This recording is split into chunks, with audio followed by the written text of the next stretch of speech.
একটা বাছুরকে দেখতে পাচ্ছি। এই বাছুরটার বয়স হচ্ছে 1 দিন। গতকাল কখন দেওয়া হয়েছে ডেলিভারি?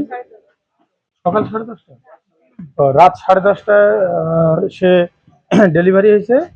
আর কামড়াইছে কখন? আচ্ছা, ওর নিজে নিজে ডেলিভারি হয়েছে। আচ্ছা, গাভীটার ডেলিভারি হয়েছে, সে নিজে থেকে ন্যাচারাল ডেলিভারি হয়েছে। কিন্তু তার আশেপাশে কুকুর থাকার কারণে ডেলিভারির কিছুক্ষণ পরেই কুকুর কামড় দেয়। এবং এই 1 দিনের বাছুরটাকে দেখেন কুকুর কামড়িয়ে সে এই মাংসটাকে তুলে ফেলছে, চামড়াটা ঝুলে গেছে এবং আরো বিভিন্ন জায়গায় কামড় দিয়েছে।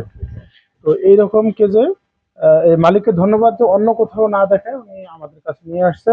তো কুকুর কামড়ানোর সাথে আপনারা দুটা জিনিস নিশ্চিত করবেন। এক হচ্ছে ভ্যাকসিন করাবেন, দ্বিতীয় হচ্ছে রেজিস্টার ভেটেরিনারি ডাক্তারের পরামর্শে চিকিৎসা করবেন।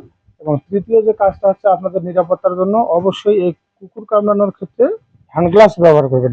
দেখো দেখি, যেমন ও কাজ করতেছে, হ্যান্ড গ্লাভস পরিয়ে তাকে এই কাজগুলো করাচ্ছি। আহ, এবং আর একটা যে কাজটা করবেন, যে ক্ষারযুক্ত যে সাবান থাকে সেই সাবানগুলো দিয়ে আপনারা এই জায়গাটা 10 মিনিট পানি এবং ক্ষারযুক্ত সাবান দিয়ে পরিষ্কার করবেন। এতে যে উপকারটা হবে সেটা হচ্ছে, যদি রেবিস আক্রান্ত কোনো কুকুর থাকে তাহলে 80% আপনারা মোটামুটি সেফ এই ক্ষারযুক্ত সাবান দিয়ে ধৌত করার কারণে। ধন্যবাদ সবাইকে।